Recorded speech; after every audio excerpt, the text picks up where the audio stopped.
We live in capitalism. Its power seems inescapable. The vast stretches of the unknown, the unanswered, and the unfinished. Resistance and change often begin in the art of words. Not because they are easy, but because they are hard. The voices who can see alternatives to how we live now. The realists of a larger reality. Welcome to the Cosmic Co-op.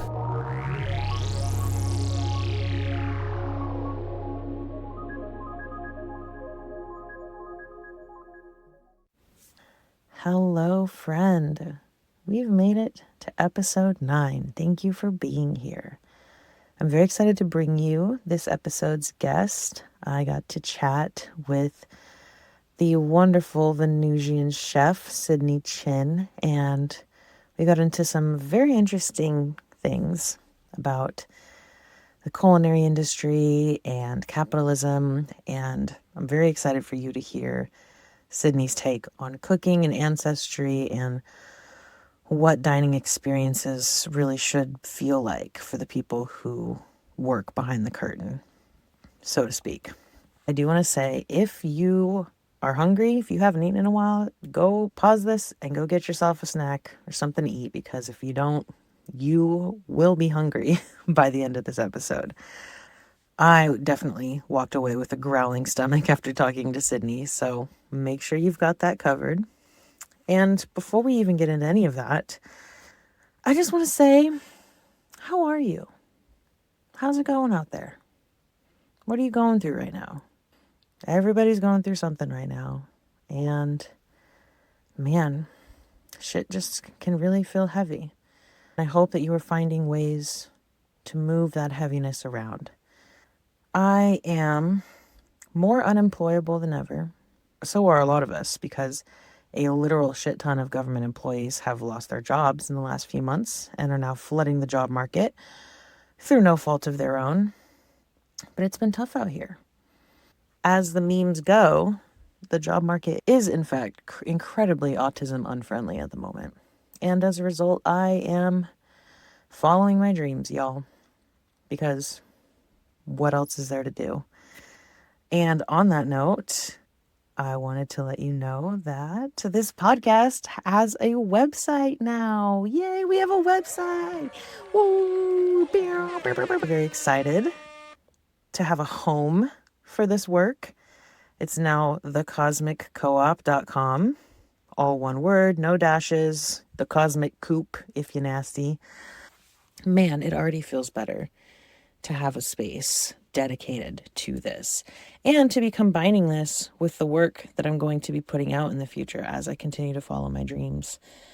So if you haven't already, head on over to thecosmiccoop.com. You can sign up and subscribe to our membership. Joining for free will get you these episodes, like the one you're listening to right now, sent straight to your inbox. You will be on the mailing list. If you join the $3 a month tier, you will gain early access to future episodes, future bonus content, and some other things I've got cooking up here.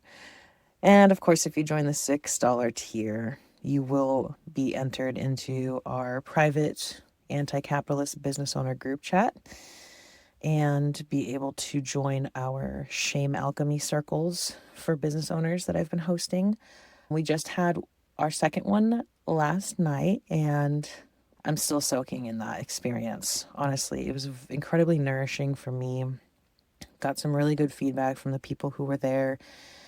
It was just so incredible to have a space to really share the things that feel shameful about running a business in whatever the fuck shape capitalism is taking on a day-to-day basis.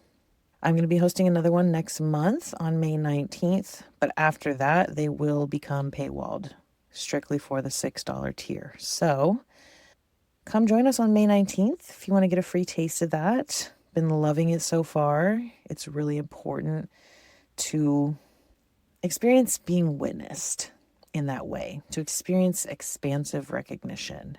We don't record those meetings. If you're there, and if you're not, there will be another one next month.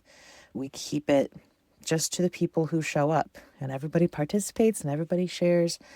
And through doing that, it's so incredible what can change and what transforms. I walked away feeling so much lighter about things that had been making me feel ashamed or making me feel small or stuck in my business. So I highly recommend coming to the next one of those. Like I said, it'll be May 19th. All relevant links will be in the show notes, as always. Following your dreams is fucking scary, y'all. And I'm so grateful that you are here. You have no idea how much your feedback means to me. When I get a text or I get an email or a DM about this podcast or about a group that I've hosted and what positive impacts it's had on people, you have no idea. It keeps me going. It keeps me chugging along. So I truly am grateful to you for that. The main episodes of this podcast will forever be free and available to the public, but it means a lot to me for you to support it in any other way that you can. And like I always say, I just appreciate you being here. It really means a lot. I've said it before and I will continue saying it. Running a business within capitalism as somebody who does not agree with capitalism, who is anti-capitalist, who's incredibly critical of capitalism, that's not light work. And that requires you to hold a lot of contradictions. I believe that people who are doing business differently are not just doing business, but living life differently and being examples for that for the rest of us. So know that I don't take it lightly. And even if you're not a business owner, even if you never have dreams or plans of running your own business, it's so important for you to be here as well, to be learning about all the different ways one can be anti-capitalist, or all the different expressions of capitalism and all the different places where it hides itself, and the ways that capitalism mutates mythologies to suit its needs. It's important to have an eye on that. It's important to be able to name that, to point it out and say, this is a capitalist narrative. This is one of capitalism's expectations. Oh, this is a mythology of capitalism that is trying to assert itself as an ultimate truth. That's always been the heart of this podcast. And so I hope you recognize that. Even if they're not specifically about anti-capitalism, it's woven into everything that I say here and every conversation that is had. Bringing the language of capitalism down from the ivory towers of academia and dispersing this knowledge in layman's terms in ways that aren't shrouded in 5-syllable words, that's what's important to me here. And so thank you for being here. Okay, let's move on to the Astro Mission Log, because we have more to celebrate.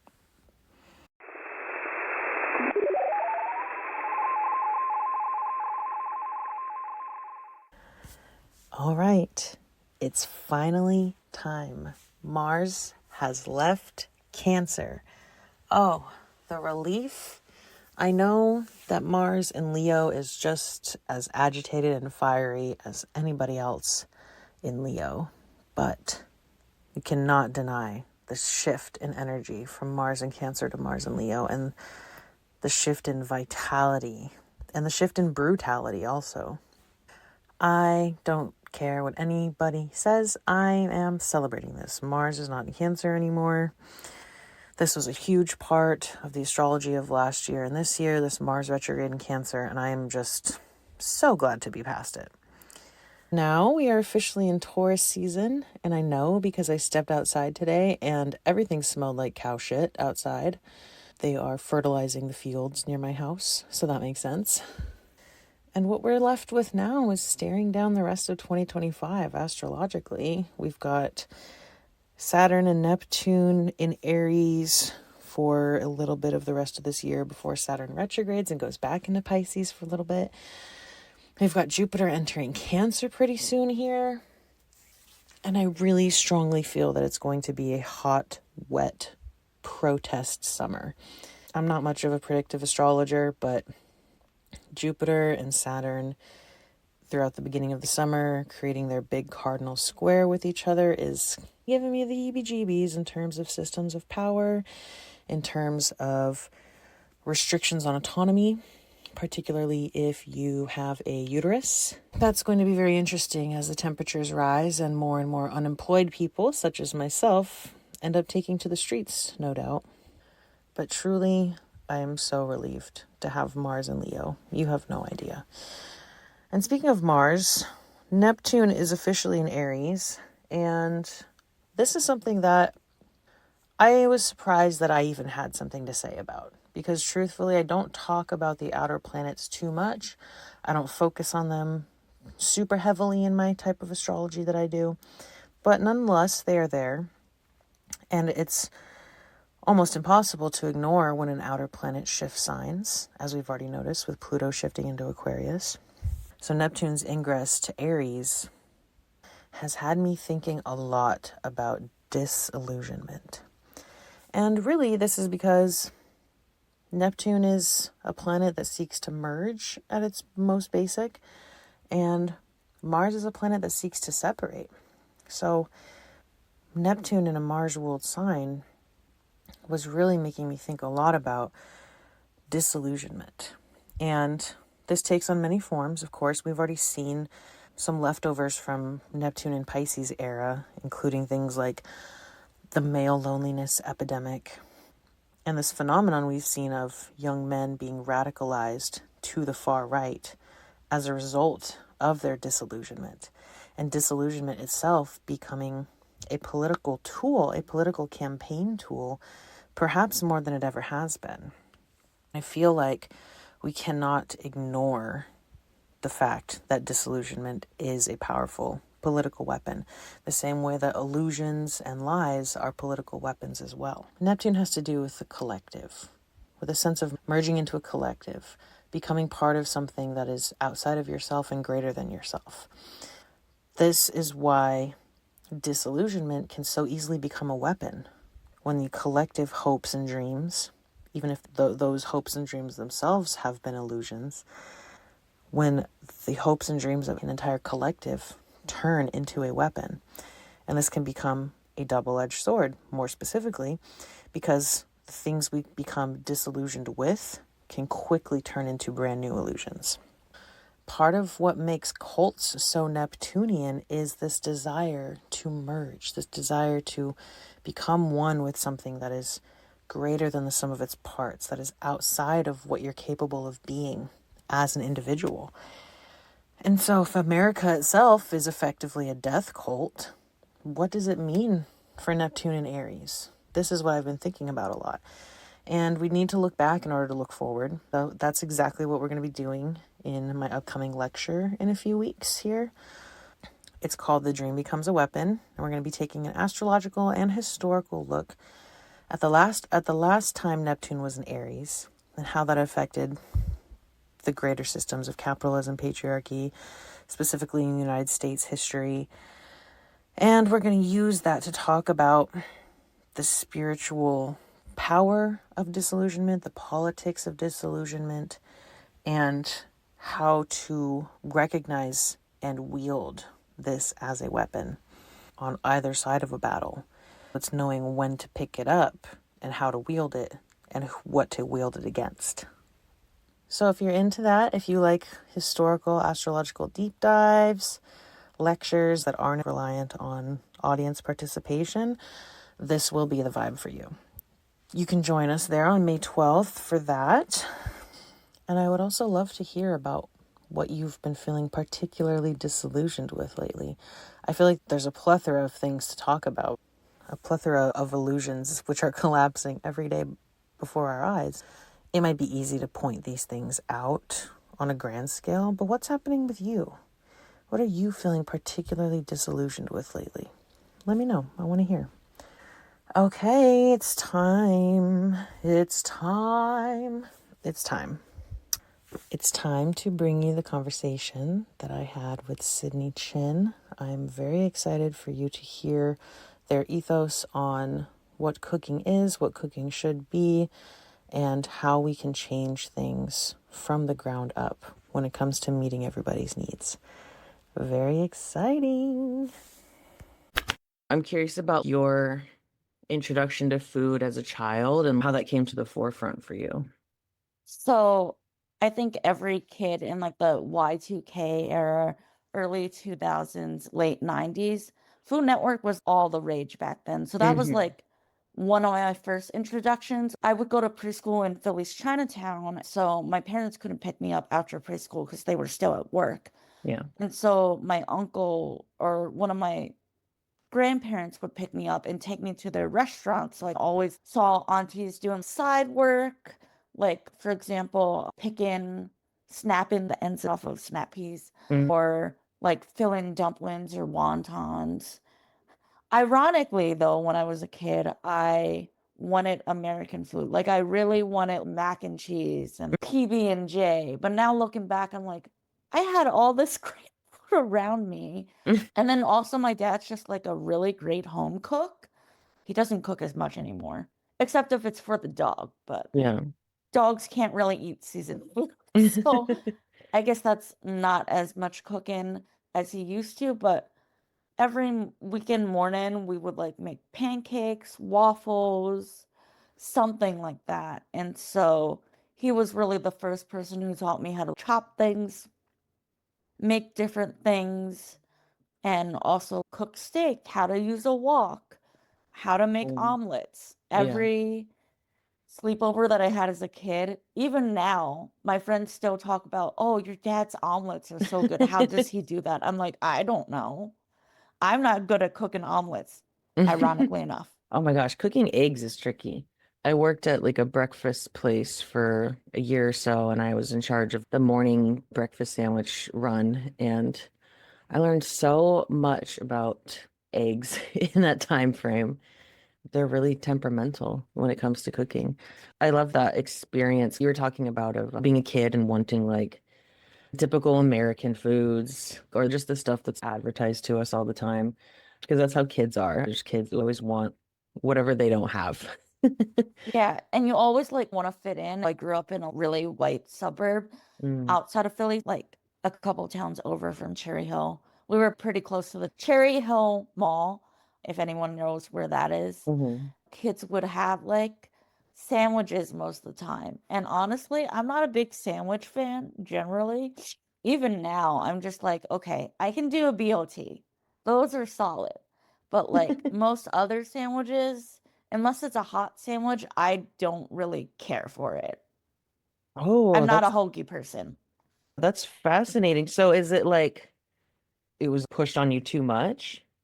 No, I think it's also because I'm autistic and it's a texture thing too. Because there's certain foods that I'm like, oh, this should be cold and this should be Yeah. hot. And for me, I don't see sandwiches as something cold. Something that is comforting that I still love as an adult is grilled cheese or like a quesadilla. You can never go wrong with that. Oh, Um, yeah. which Yeah. honestly, like with the economy these days, I've been like thinking about doing more budget meals and showing that on my page because I know that everyone needs meal ideas to stretch your budget, but also stay healthy at the same time. They are. They're good for your budget. They're comforting in that childhood nostalgia way. And I just feel like you can't go wrong with hot bread and cheese in any form. That's always going to be delicious to me. Yeah, especially like tomato soup and grilled cheese is Ugh. another one of my favorites. I'm lactose intolerant, but I'm like, you know what? If that's gonna be there and I'm gonna make that one day, yeah, I'll risk my stomach for Yeah, it's that. worth That's the worth risk. it. I'm also lactose intolerant, but I can't get away from cheese. It is what it is. So I know that you identify as like a pleasure focused chef, and pleasure is really important to you in like how you approach cooking and just the culinary world. I loved when you mentioned seeing the people in your family doing prep work and like snapping the snap peas because it's a memory that I have, a sense memory. Like I can hear the sound of it, the scent when you snap like a snap Hmm. pea and it's a little bit sweet. Even just that memory is really pleasurable. So is that where that started? Like how did you come into centering pleasure in your cooking? So I've been in the industry cooking professionally for 3 years, but like I've been like 1 foot away, as I say, Mm-hmm. for my whole entire fucking life. Yeah. And the difference that I see in immigrant run restaurants versus the commercial Michelin star kitchen that people think of is that there's pleasure and passion, which I don't see in a lot of professional kitchens. It's you have to do it this way. And the fun of why everyone started cooking is just completely lost sometimes in those environments that I've been in. So, food memory and food sense memory is definitely something that I love bringing into my work because, yes, I do love the techniques that I've learned from working in a professional kitchen and in a commercial setting. And at the same time, I feel like having that home style feel, that warm feel that you get from grandma's cooking Yeah. or like your aunt's cooking or something is also really needed. And that's also where I find and incorporate pleasure because I love using those like techniques that I've learned, but having the main flavor profile be something that I remember growing up or like a twist on something that I remember. So it's Mm-hmm. not just this cold, like, if anyone's watched the menu, which I'm not going to Yeah. spoil things, but like the general vibe in the movie The Menu, I feel like it's all like robotic. And that's what I don't like about the food industry, if I'm going to be honest. But that's part of the problem with capitalism. I did see the menu. That movie was crazy, and I think it did a really good job of poking fun at certain parts of the culinary world too, the critics, and yeah, the way that some people are detached from the pleasure of it because it becomes more about the product, which is very capitalist. And That, also, the menu exhibits how culty the industry can be yeah. because it's so cutthroat sometimes, which is why I've been moving more away from that and into my own practice and realizing that for me, chef work is about artistry and about telling a story through food rather than just, oh, this is a pretty thing on a plate. That's nice. Don't get me wrong. I love pretty things. I'm a Venusian Taurus Yeah. with a lot of earth signs. So, like, I love pretty things. And also, if those pretty things don't have a story to tell, then I just think it's bullshit. Yeah. Food should make you feel something. Food is like the most universal thing. Every person alive has to eat. And every human who's ever been alive has had to eat. You were talking about the roboticness. It's like trying to turn food into something impressive rather than Hmm. something that makes you feel something like art, like you said. Another thing that I've seen with restaurants that I think goes with capitalism, and I feel like there's been a lot of conversation on this recently with art and culture on TikTok, particularly with fashion, but I feel like this applies to food too, is the cultural appropriation of food by white chefs who do not come from the culture. Hmm. Granted, one of my mentors is a white chef, but the difference is he respects where it comes from and is Yeah. I'm not the ultimate authority on this because I'm just a dude cooking this food and I've learned this from someone Yeah. and I'm going to give credit where it's due.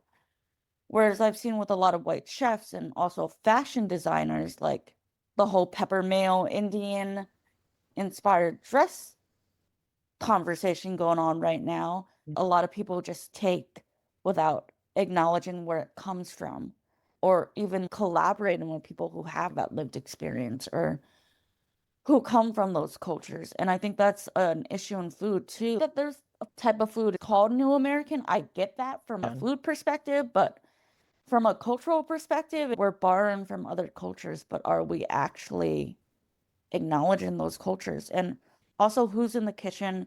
Who has their name on the menu? Because it's not going to be the people of color who are cooking it day in, day out who are on the line. It's going to be some white dude who Yeah, gets credit for it. I know it's like a very common practice, especially in higher up culinary institutions too. If you work under a chef and you develop your own recipe for their menu, it becomes theirs, even though it was your work. And that's always really bothered me, especially in what you're talking about. I forget the guy's name, but in Portland, there's a ton of this because Portland's also very, I'm not surprised. yeah, Portland's a huge food city. We're right across the ocean from all these Asian countries. And so there's a lot of that. There was this guy, I can't remember his name. he was really successful. He started a wing chain called Pok Pok, obviously from Thailand. I've eaten there and they were really good. Like he had fish sauce wings and made that popularized, and it was good food. And I remember that guy talking about how he would go back to Thailand like once a year or every other year, and he would spend multiple months living there with the people that he learned these recipes from. And at the time, this was like 10 years ago, I learned this about him. And I was like, yeah, that's really cool. That's like what you should be doing. But the disconnect for me was bringing it all back, and everything just had his name on it. Yeah. Like it's nice that you took the time to live with these people and actually learn from them, but then you just take all of that back over the ocean and profit from it. And I don't know, those restaurants are not here anymore in Portland. They all closed down. So I don't know what he's doing now. I'm sure he's probably still in the culinary scene, but that was when I was still realizing how cultural appropriation worked. And I hadn't put it together about the connection to capitalism yet. That was one of those things that like set off those question marks in my head. Yeah, I'm enjoying this food from this culture and it could be so Hmm. authentic, but where is the presence of the people who taught you this? Like, where is that? Yeah. And then the thing is, in the industry, there are BIPOC chefs, right? Mm-hmm. But they're not getting the same visibility and accolades that white chefs get, particularly Yeah. white cishet male chefs. Yeah. A narrative that I want to change is that people think Chinese food is supposed to be cheap. No, it isn't. Mm-mm. Especially for dim sum, that takes a lot of skill. It takes years. It's like sushi making, where it Yeah. takes years to do things and to perfect things and to make them in like the way that they're supposed to be made.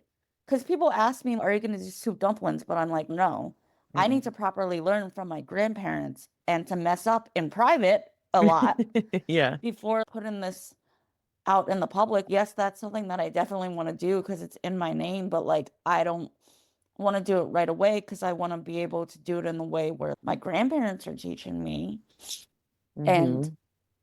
acknowledging that knowledge because my grandparents owned restaurants when I was little and back in like the 70s, 80s, 90s, where Chinese food was still seen as cheap Mm-hmm. and more so it was out of survival that it was cheap because of the Chinese Exclusion Act. Chinatowns came about, and the way people survived was through making things like chop suey or egg foo young to appeal to the American palate, not Yeah. because these are actually things that you can find overseas in China or Hong Kong, because I've never had either in China or Hong Kong. And so that's a big narrative that I want to change because it takes a lot of skill. There's a lot of knife work involved, but also why isn't it being held to the same standard, It's like being held devalued. to the same regard and value? Yeah. Especially, I appreciate because my grandparents cooked this for so long. I know how much blood, sweat, and tears it took for them.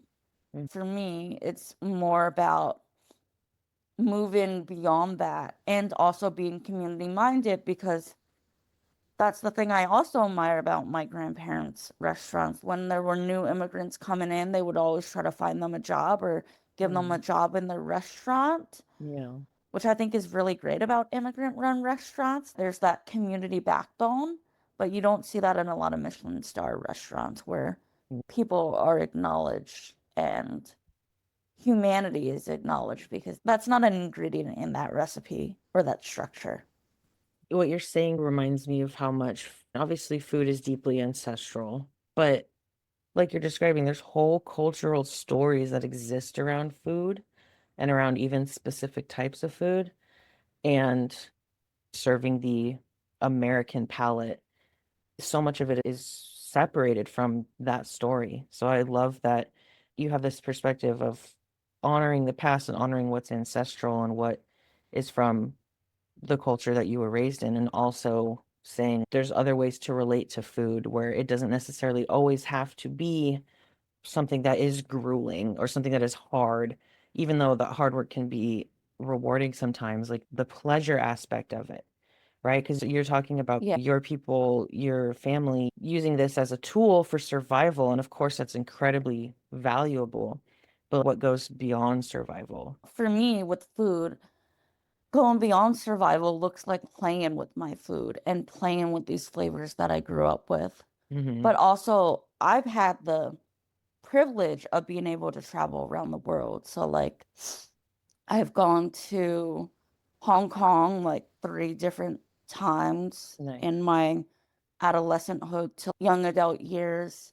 I've been to India once, been to Singapore once, and Japan, and then I've gone to China 3 different times with family, once without family. So I guess 3 or 4 times. And seeing what else the world has to offer has also really cultivated my culinary education, because I don't want it just to be around European technique. Although I do love my classical training in classical technique, it shouldn't be the only technique that's revered, because you can learn so much from how street food is done in other cultures. Oh man, I love Hong Kong street food Oh, so yeah. much. And that's definitely something that I want to bring menu wise in like a, I hate using the word fusion, but there's no other way to Yeah. describe this. Yeah. Most people would call this probably new school Cantonese American food.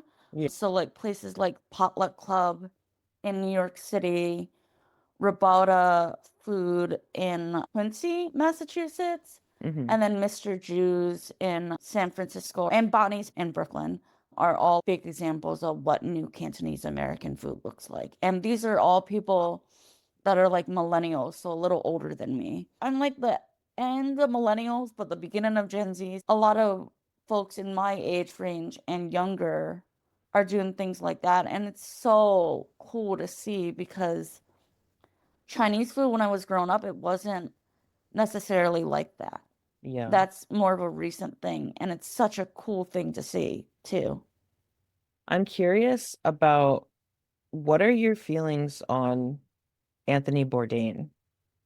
Ooh. Okay, so I read part of his Kitchen Confidential. I don't like the glamorization of things like the bear and stuff. Yeah. And that book, which I know that he regretted writing, Oh, he did? He said that? or I think I heard that somewhere in a Reddit. I Oh, don't know. He interesting. like It didn't wouldn't think that it surprise was me. reflective at some point. It might Yeah. have been like towards the end of his life. So I guess that makes sense. But I don't like Kitchen Confidential because it glamorizes the industry and substance Mm-hmm. abuse and all these things that don't necessarily need to be in the industry. And at the Mm. same time, I fucking love Parts Unknown. Like Oh I my can gosh. rewatch those episodes on Max, Yeah. and whenever I need inspiration, I end up rewatching those. That's what I was curious about your feelings about him because I've had mixed feelings and I'm a white person. Like I don't have another culture, like another culture's food necessarily to feel that attachment to. But I always had mixed feelings because there was so much of that glamorization of the grueling nature of working in kitchens. And even Anthony himself, some could say, did eventually die from that, just the abuse and the substance abuse that can follow. And at the same time, I devoured Parts Unknown. He did so much for just bringing back into the picture that question of why do we value certain foods from certain cultures the way we do. I was really impacted by him with the certain episodes where he was doing that, like traveling through Southeast Asia and experiencing the food markets and things like that. But man, it's hard because again, white Yeah. cishet man getting to be the cultural voice on this particular thing. Yeah. No, And that's so real. yeah. It's like, why only him? But also at the same time, I'm like, fuck, I love No Reservations. I Hmm. love Parts Unknown, and I really Hmm. appreciate that, because I think it opened up the dialogue culturally, especially for other white people in the industry. Yeah. And also, it sucks that people still glamorize, honestly, in Reddit threads and Facebook groups that I'm in with like chef people Hmm. and back of house people. They're like, but you're supposed to be yelled at. How are you going to learn? I'm like, okay, yeah, if you're not getting things after a certain point and people are disappointed at you, I can understand that. But yelling just for the sake of yelling because it's your ego or some shit, Yeah. no. Get that shit away from me. Go do some emotional regulation in the corner, and then you can talk to me. This is probably why I'm not a chef, but I'm like, it's never that serious. Like, Literally, my mentor Mark, he would just say, it's literally just food. Like, it's just you're food. gonna be okay. Right. It's literally just food. I'm glad you brought up that type of culture because that's also something, because I've watched The Bear since it came out and I've been a big fan of that show. And I'm currently curious about where they're going to take this because I feel like that show has illustrated the bad parts very well. And then it seems like it's maybe pointing to a reimagining of what kitchens can look like and that whole thing of bringing in family and relationships and not just making food like a pretty thing on a plate.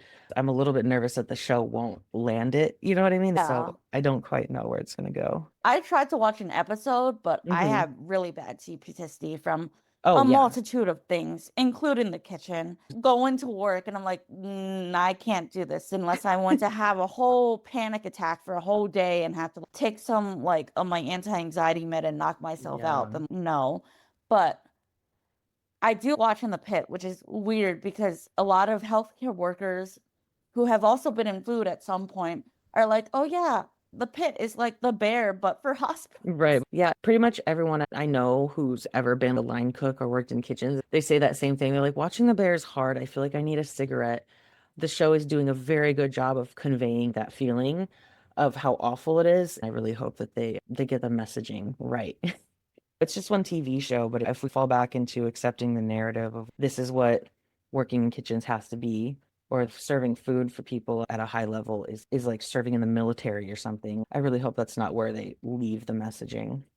Is actually based off of the military, which is why it's Right. inherently abusive. Yeah. And that's why I really love that you bring in pleasure because to me, who's somebody who's not a professional chef, like, duh, food is pleasurable, obviously, but then it's capitalism and white supremacy. They get in the way. They turn the job of food into something that is just really difficult And and not fun. does a lot of damage. Like Anthony Bourdain was a drug addict. Drugs are something that people lean to when they need to numb out from it. Yeah, I've been doing a grant, and so I've had to look up statistics around this. Let me pull it up. It gave me a percentage. According to American Addiction Centers, 11.8%, which is probably underreported, if I'm going to be honest, of restaurant workers report binge drinking, and 19.1% of workers reported illicit drug use. And that was in May of last year. Oh my God, just last year? And I know numbers that are those higher. numbers are definitely underreported. Yeah. If people are self-reporting, I'm like, no, but it's higher than that. It has to be higher than that. Oh, yeah. Just the amount of casual cocaine use I've witnessed from people I know who work in kitchens. I am pro drugs and I am pro the well-being of addicts. So I'm not blaming them, but oh yeah, those numbers are probably way higher. It's probably more like 25 or 30. Yeah, it's rampant. And it also creates its own culture. So those types of behaviors then become encouraged. They become social activities, even in themselves. People go out for drinks after work. Like that's a normalized thing in the restaurant industry because what's open? Bars. Bars. Yeah. Which I wish some bars had more food options because I don't really drink anymore. I'm aware of how my CPTSD affects my mood and how that plays into drinking for me. Also, I'm just a lightweight, so I'm like, I'm gonna be fucked up the next day and have a hangover. I don't want that. But going back to pleasure and community-centered spaces, a lot of the commercial restaurant industry is obviously not community-centered at all. I've witnessed and been a victim of people's abuse because of their unchecked ego. Because, I don't know, people just want to put others down, which I'm like, how the fuck do you think, from a leadership business view, Right. is this going to be good for your company? Because people are not going to want to come back and then talk smack about your company, which won't make them apply to your jobs if they're being treated like shit. And also, that's just not a good way of managing people. I don't know if it's because I'm neurodivergent and autistic, so I'm like, I don't give a shit for norms. It doesn't make sense to me, honestly. Like, why would you want to treat someone badly and assume that they're going to do well? Because that doesn't make sense to me at all. Yeah, because that's the neoliberal mechanism of shame, right? Yeah. It assumes that if I yell at you enough, you'll go and do the thing. And yeah, some people will, but that's not leadership, it's just coercion. Also, it's just shitty leadership, Yeah. and you can't lead that way. The last restaurant before I got laid off, which is a popular restaurant in Philly, not gonna name names, but if you know me, you'll know exactly what I'm talking about and who I'm talking about. The culinary director there, he would stand over my shoulders. It would make me nervous. Ugh. And then because they wanted everything to be perfect, which I'm like, bro, how are things going to be perfect if I'm not learning something? Yeah. Dude, if I can't make a mistake, how the fuck am I going to learn? How the fuck is anyone here going to learn? The new management and the new chef came in. They would stand over me while I was cutting butter and then be like, you made a mistake, but then wouldn't tell me how to fix my mistake. Because I'm like, okay, if you don't even know how to fucking do my job, why are you in charge of me? Yeah. If you haven't done this job, you should just go do marketing or something. Like You want the to be in the business kitchen side of and look at restaurant. pretty food, go do the marketing, okay? Yeah. Somebody needs to do that. You shouldn't be culinary director then, in my opinion, if you like haven't worked any of these jobs and don't know what the fuck you're talking about. An environment of learning requires making mistakes. That's how people learn.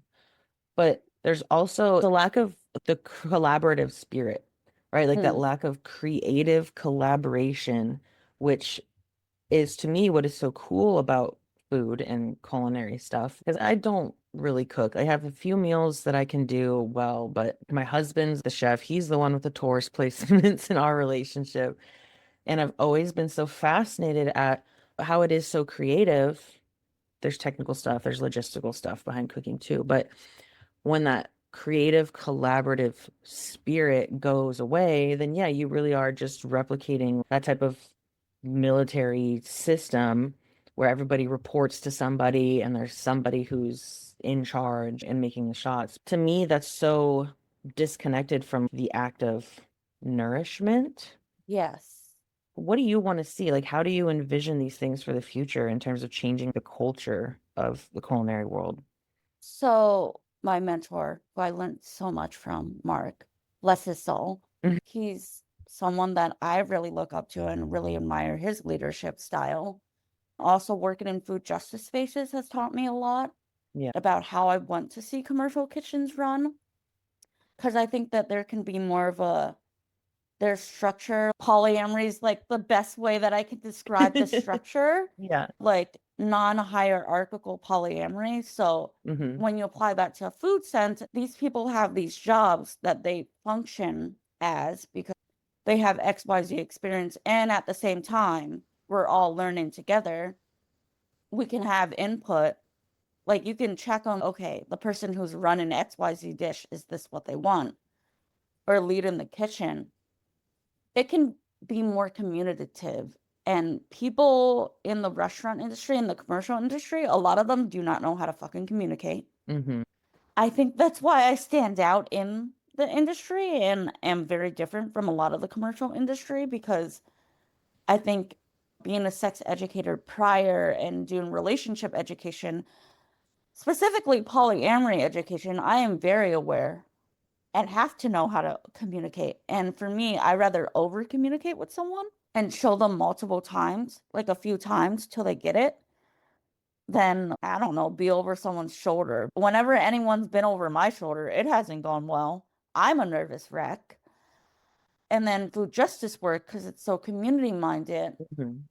The first time I was running a kitchen, there were people who had been in the restaurant industry, like professionals, who were obviously tired from the restaurant industry. Cannot blame them. Yeah. They will give me suggestions, and I think that's something that like should be encouraged because it doesn't matter how long you've been in the industry. Everyone has a taste palette and a taste bud. So you can take those different perspectives and adjust it accordingly. And that's something that I've noticed working in food justice where it's more community minded. Yeah. There's banter, but it's like I'm actually getting to know people versus, oh my God, we're doing this test and it has to be done in this way. There are benefits to learning in that professional environment sometimes. So I feel like you could have a mix of both and using that structure of non-hierarchical polyamory. I think that you can have people who have set duties and still report to them, but it doesn't have to be this like abusive overlord someone's running on their fucking eagle thing. That Yeah. doesn't need to be in the kitchen. I People need to leave imagine their it fucking egos at the door. right. I'm seeing in my head when you're talking, it's two different shapes of structure, right? One is like a triangle, and that's the typical power structure, like capitalism, white supremacy, right? Where everything is always being extracted upwards. All the resources are flowing upwards towards one direction, or all the recognition and power flows upwards towards one person or one group of people. And it's always pushing things upward, extracting from the bottom to move it to the top.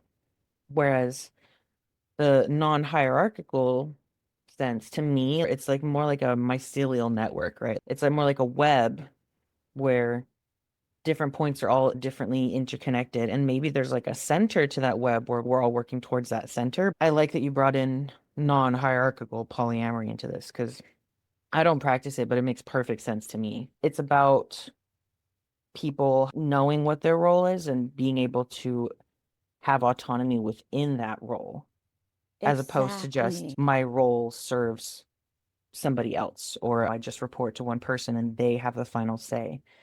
So I think that's really beautiful. Also, I'm curious about what you said about the attitude in different types of kitchens. I just want to hear more about that. You're talking about food justice kitchens. So first of all, what does that mean? Are you talking about people making food for Meals on Wheels or stuff like that?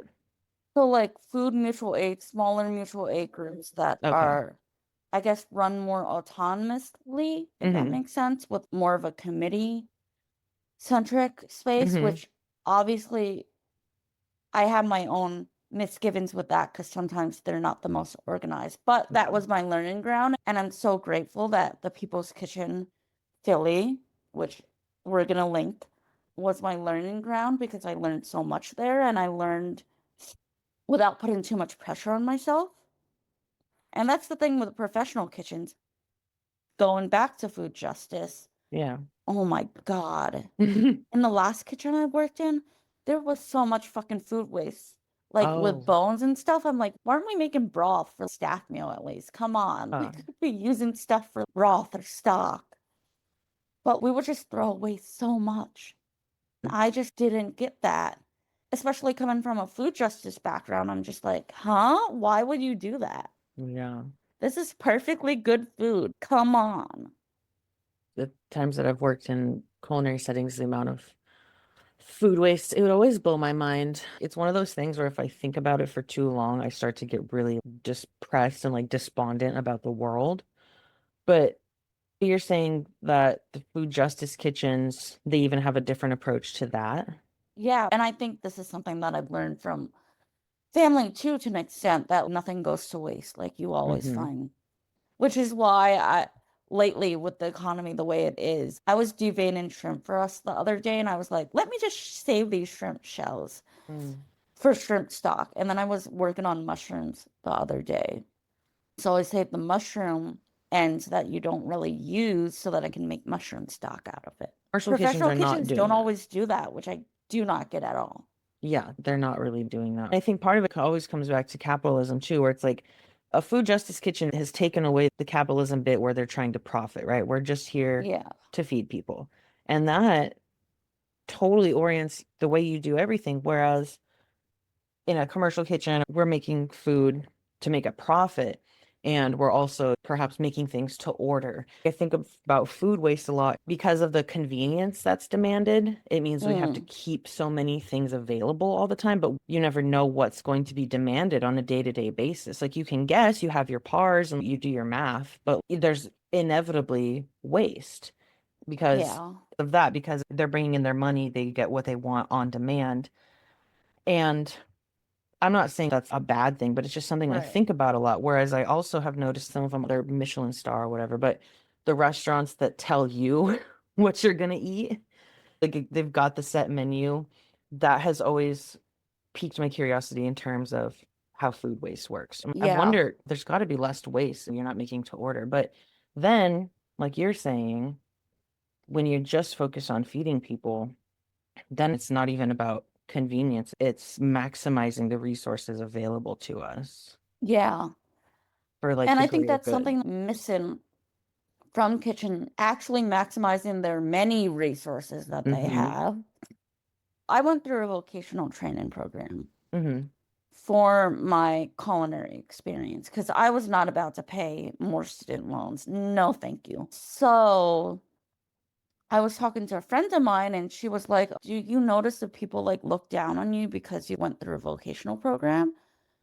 And there is that in the industry, which is so discouraging because most of these people who go through these programs are also people of color, low income, most likely, Black and brown people.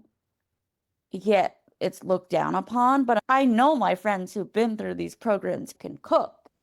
Cook up. Yeah. Why are we just revering people who have gone to the CIA, Culinary Institute of America? Not the other Yeah. CIA, to be clear, although that is a running joke in the community. Of course. And I feel like what you're describing is white supremacy because it values knowledge that is written down, recorded, certified. Like it's the worship of the written word. That's what you're describing because Yeah. you grew up in kitchens. There's technical knowledge, but you have knowledge in your body, right? You have knowledge from your ancestors, from your childhood, from how you were raised. You've grown up around these things, and all of that knowledge is very real. And it's not valued by those institutions, right? They value that you went through their training and got their certificate and learned it their way. And so, yeah, I'm like, of course they would look down on people who do it that way. But like you said, that your friends can cook because there's so many other types of knowledge. There's so many other ways of accessing that knowledge. And so much of it does actually live in our bodies. There's stuff that we can only know through our bodies and through doing or through that ancestral connection. We all have ancestors in us who were eating, who were figuring out how to feed themselves. And all of that knowledge under white supremacy, there's no value for that. Yeah. Also, what I wanted to say on community-based things, lately, now that I'm doing my own freelance private chef work, which I am honestly so much happier, even though I'm not making like a lot of money right now, I am so much fucking happy. I am so much happier. And I can't wait to keep putting myself out there more with pop-ups or whatnot. Something that I want to do is bring the cooking knowledge that I've learned from my family, from my vocational training to kids in the city, because people deserve to know that they can eat well, that this is a option for them, that they don't have to do it the way that you see it on TV, where you're working for someone else and can start off working for someone else or working part-time or someone else, because there's value in that for sure, don't get me wrong. And also, it's just a shame that not everyone can access the knowledge and the things that I've had the privilege of accessing as someone who grew up upper and middle class. Mention this idea to me with kids and teaching them to cook. I was like, oh, of course, because where do kids learn about food from their parents, from their caregivers? And increasingly, parents and caregivers have less time. They have fewer resources. This is also the crunch of late stage capitalism. Parents have less time and less resources to teach their kids to cook. So I love that you noticed that and wanted to bring that in. When I started middle school, my mom was like, you are going to start cooking dinner once a week. Pick what you want. I don't care. I'll buy the ingredients, but you need to pick a recipe and make it and be 100% in charge of dinner. And I was grateful that she did that even at the time, because cooking is a life skill and I should have that. But there was still that gap where I was doing it myself because she was at work, right? Like I was doing it to have dinner ready when she got home from work, but I was still going through that whole process on my own. Like I was just reading out of a cookbook at 14 years old or whatever, like in the kitchen, figuring it out. And that was like, that was okay. That was fine. But it's the lack of structure and time that a lot of parents have. And so I love that you want to fill that gap. I want to be able to work with more nonprofits in Philly who have after school programs for kids, and then work with community gardeners so you can get fresh veggies, and this is how you can get it at a really affordable price. There's places that have an abundance of free produce from these gardens because we really need that in what's happening right now and what's going to continue to happen. We Yeah. really need that. I'm curious if you have any general advice or thoughts for people who are reasonably concerned right now about food affordability, and what are your thoughts on how food justice goes into that? How can the average person access food justice in that way? So, mutual aid food cooking groups, because they Mhm. are super fun. You could honestly just sign up for a shift. That's and how I got into cooking professionally and became like confident in cooking professionally. Mhm. Also, it's just super fun and a great way to meet new people while you're doing things. Please bring your kids, please. When I worked at People's Kitchen, it was always so fun to see when like parents would bring their kids. It just makes it more fun for me Yeah. personally. I like kids. I know not all millennials like kids, but I think they should get the fuck over it, but that's but just that's me. a whole different conversation. And then another way is community gardens. Search up community garden Facebook. Mhm. Also food pantries. Honestly, I love watching food pantry hauls because it gives me ideas of, okay, yes, I'm well resourced, but what do I have around the house? How can I experiment for myself? Mm. Off of what I'm seeing in these hauls and videos, because then I'll start thinking about things. And then also in the comments, I can offer, hey, this is what I know from my background of cooking. Here's what you can maybe do with XYZ. So food pantries are a great way to also get what you need, get involved. Going in on a farm share or meat shares, I hear, are really great. Oh yeah, Obviously, there's you need a yeah. shitload of people if you live in a city because our freezer spaces are very tiny. Mhm. I think that's a great way to, support local farmers, support people who are growing and making our food locally. I didn't even know that over here there's a lot of farms that do it, like CSAs. It's almost like paying for a subscription and you go and pick up produce from them. I didn't even know that was a thing until I started working for the breakfast place I worked at. They source everything super locally. You still pay money, sometimes you don't, but you can literally go to a farm, or some of them even have delivery routes, and they'll just drop off the produce that they have, which is just so cool because it's seasonal and it's like exciting. You don't know what you're gonna get all the time. Think for It's you. Chopped, Yeah, which, it's if anyone literally that. watches that show, that's also one of my favorite de-stressor shows to watch. I love watching other people be stressed about things. Right. Yeah. Um, That's Also, community gardens sometimes have CSA. So there's a community garden near me and they have volunteer days. That's a great way to get outside, get to meet your neighbors. Also, sometimes those community gardens have farm stands on weekends where you can get really affordable produce. Support your local Asian, Hispanic, Latin markets, Middle Eastern, MENA, West African, South African diaspora hmm markets because I've noticed at those places I can get better deals. So, you know how chickpea flour is like really expensive at like the Yeah. American grocers? Yeah. Literally just go to an Indian grocery store. You can get like a 4 pound bag for $5 to $7. hmm If you want your groceries delivered, there's this really great Asian grocer online called Seiwi. Their stuff is really, honestly, what I consider affordable, and you can make it last a while, which is why I like getting 4 pound bags and stuff like that. Also, your local Chinatowns.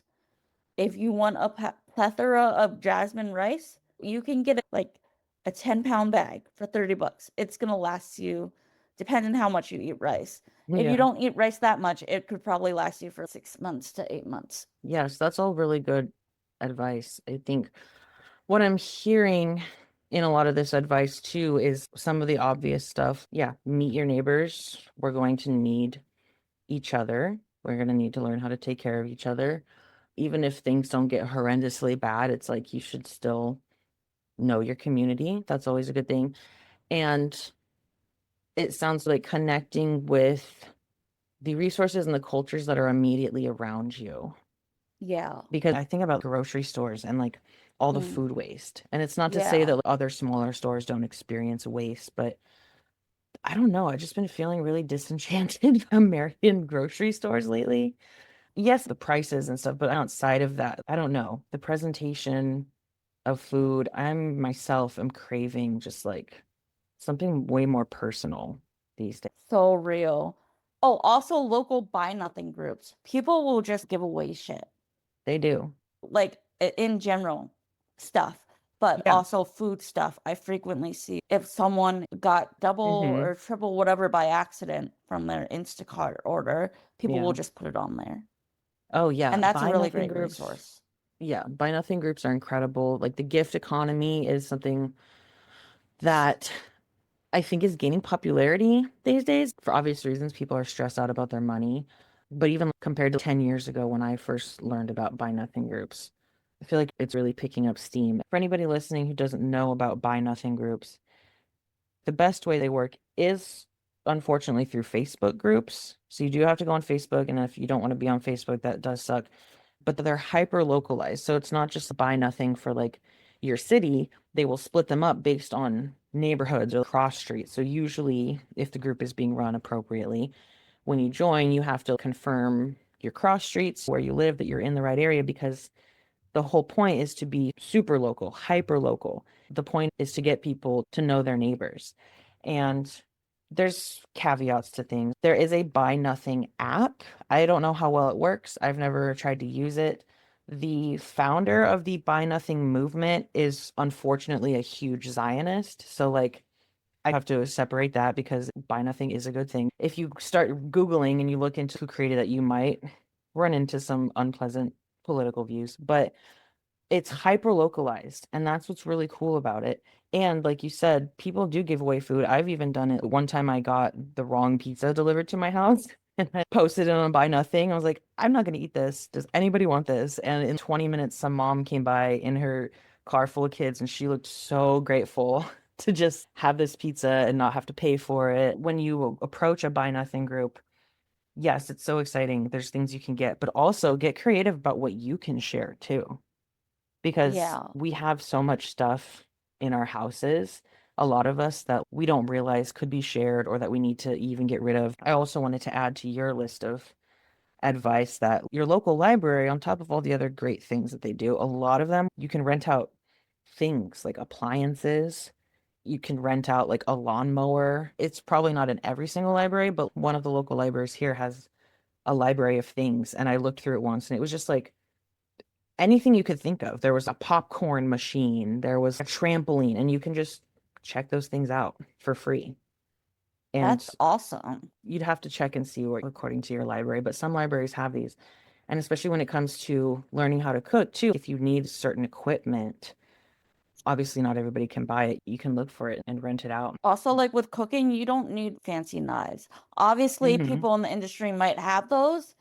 It's because we can write it off on our Mm-hmm. taxes. You You just don't need a need a sharp fancy one. knife to make food at home. No, it You just needs to can be sharp. literally just sharpen your knife. People who do not sharpen their knives, I'm like, I'm scared. I'm scared of cooking in their house because a sharp knife is safer. Yes. Also, if you ever have a mandolin, please, this is coming from a professional. I know professionals have had mandolin incidents. Mm-hmm. Please use one of those safeguards if you Yeah. are scared of using a mandolin, because they are wonderful things, but Yeah. also they can be really scary. I love that you are so passionate about changing the way that we approach food, and especially in the culinary industry, but also like in a personal sense. I know you talked about wanting to bring programs to kids, and you're working on you doing your own private chef industry thing like that. If people wanted to learn more from you specifically, where should they find you? Like, how should they work with you? So I have an Instagram, Sexy Soup Dumplings. I have an offerings thing pinned on my Instagram. I'm currently in a whole rebrand right now, Mhm. which is exciting and I want to talk more about. Yeah. So I'm rebranding to a more theatrical type of thing, if that makes sense. Because I've noticed that culinary arts and theater arts have a lot of through lines.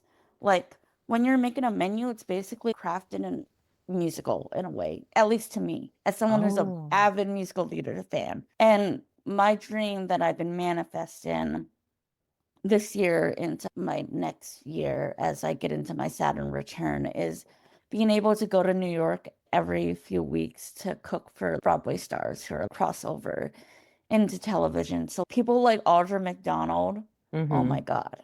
Or like Sarah Bareilles, please let me cook for you, please. Yes. Because I think there's that aspect of theater when you have an open kitchen and then when you're doing a tasting menu, because it's all about storytelling. Like I was saying in the beginning, it goes back to storytelling. Mm-hmm.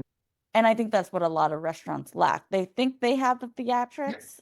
They have the theatrics of having an open kitchen, sure, but is the soul there? No.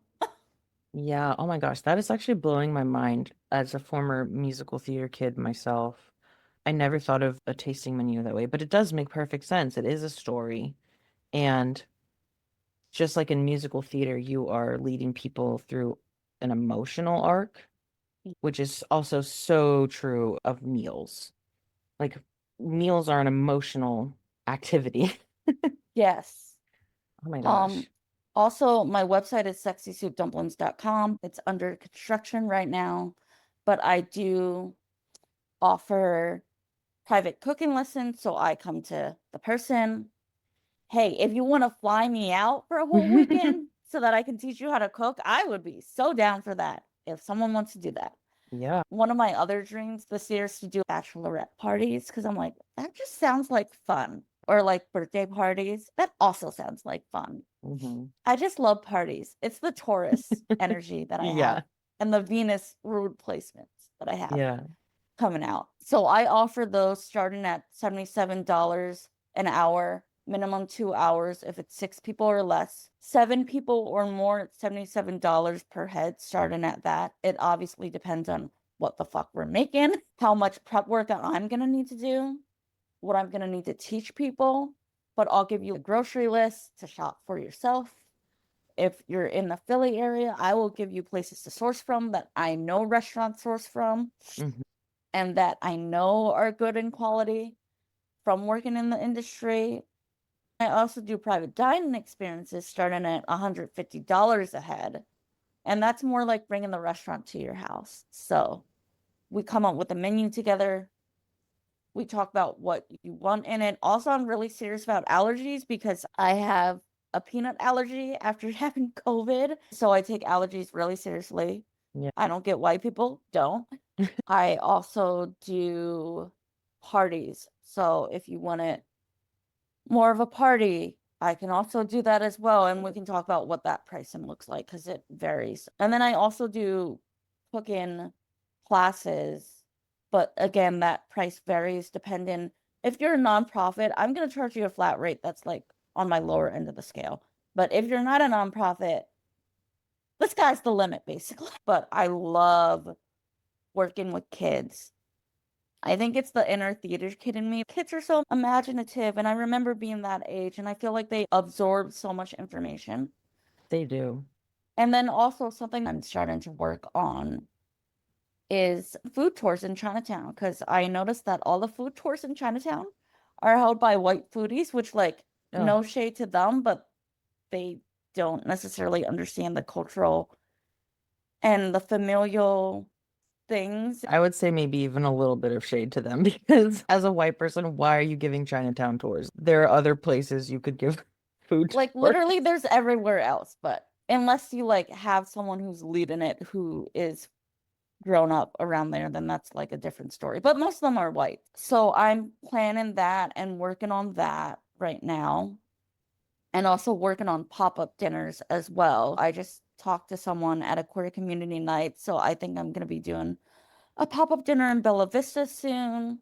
I'm planning a lot of pop-ups and pop-up sit-down dinners, and those prices are obviously going to vary. But for the tour, I'm going to take you to obviously all the OG Chinatown spots that I grew up with that are still here, and also go into the history part because I think that's the part that's missing from a lot of these It tours. is. There's a lot of history about why there's these Chinese restaurants, why people have had to have their own grocery stores. Yeah, like why Chinatowns even exist. Literally because racism, the short Right. answer, but there's a longer Yeah. answer for that. The tour that I'm formulating is probably going to be like a sliding scale of 66 to like maybe $88. Those are the biggest things going on. And I'm especially excited for the Chinatown food tour and the pop-up dinners. Because pop-up dinners is where I really get to invite people into my story of like my food story and my life, because I draw a lot from my grandparents and a lot from what I grew up with. If you want to invite me to community spaces to do something, I'm also open to that. Obviously, it depends on when your community org has started. If there's funds, we can talk about bartering. I love bartering. Oh my gosh. I love how much you have going on. I'm curious, when you're mentioning your food story, can you maybe give a little bit of a preview of maybe even just some certain flavors or like a dish or a story to be expected in that Oh, taste? yeah. Something that I love that I remember as a kid is five spice, and particularly roast duck is a big one. So that's something that's on a lot of my menus that I've made. And then blending it with a European, like a French style pan sauce.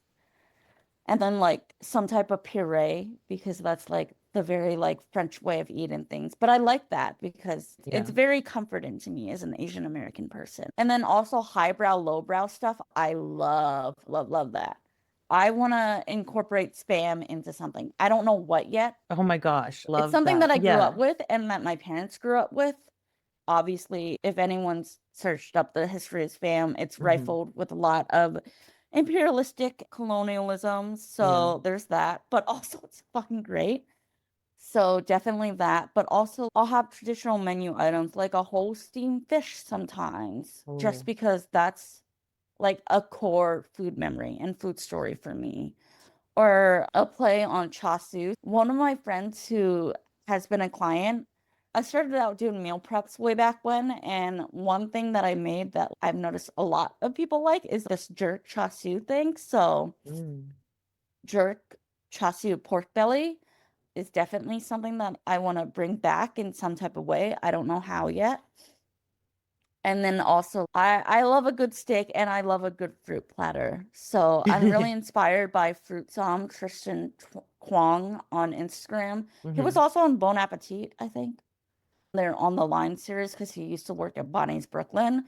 He did a really pretty fruit platter, and I'm super inspired to do that because it lets the artsy kid in me come out. Everyone should check out his work because he also does, I think on Bon Appetit, a whole video on like different exotic fruits and going into what those taste like and how to break them down. And it's really interesting. I know that he does his own pop-ups in Brooklyn and New York because he's New York based. Hopefully he brings one to Philly because I would volunteer to help him immediately. Oh Come my to gosh. Philly, please. Yeah, I could see that, especially the fruit platter being really creative just because of the colors. But a whole steamed fish sounds. This is what's so exciting about food to me, is that it's stories and the memories, like you said. This is your story about a whole steamed fish being a part of your childhood. And then when I hear that, I'm immediately taken back. In 2011, I traveled to Turkey with my school and we went all around the country and stayed with host families everywhere we stopped. And one of the times we stopped, it was in this village in the mountains.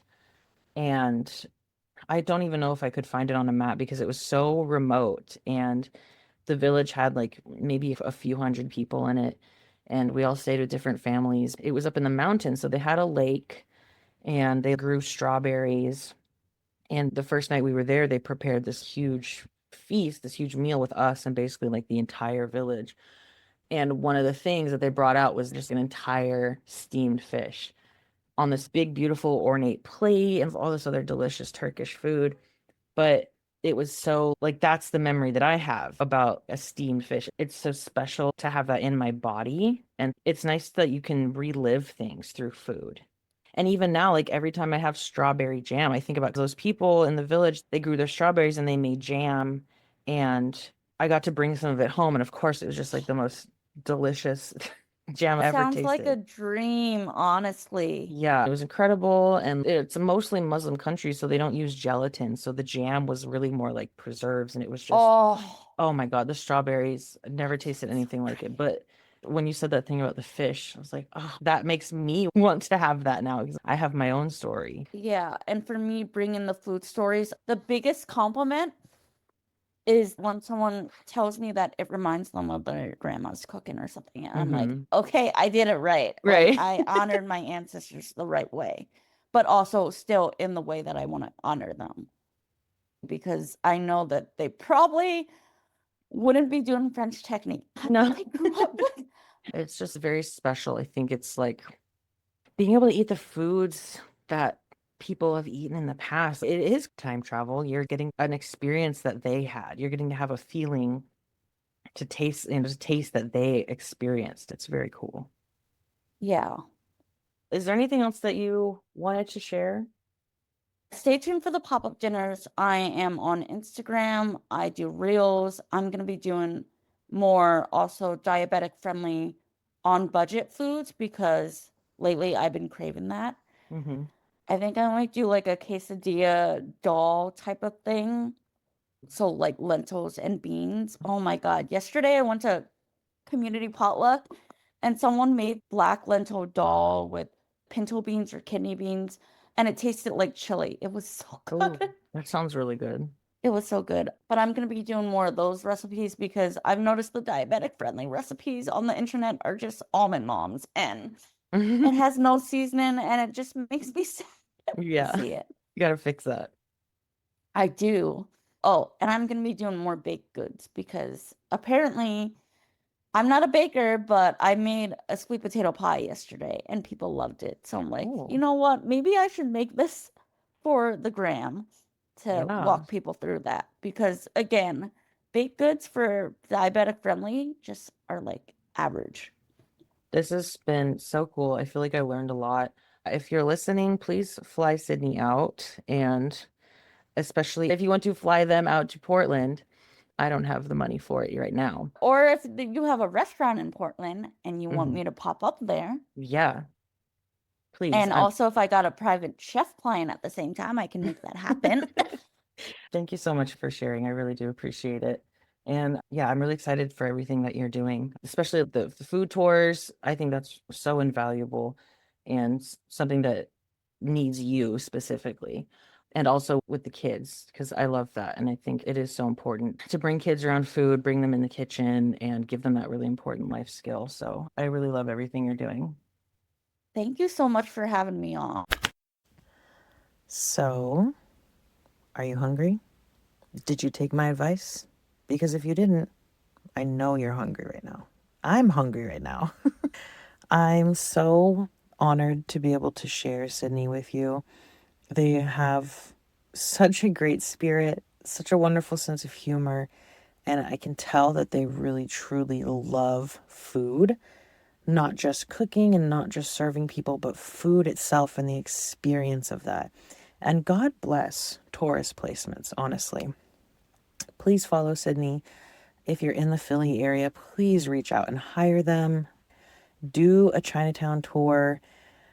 Please let them teach you about the history and the culture of the food in that area. And let me live vicariously through you if you do. Thank you so much, Sydney, for sharing yourself with us.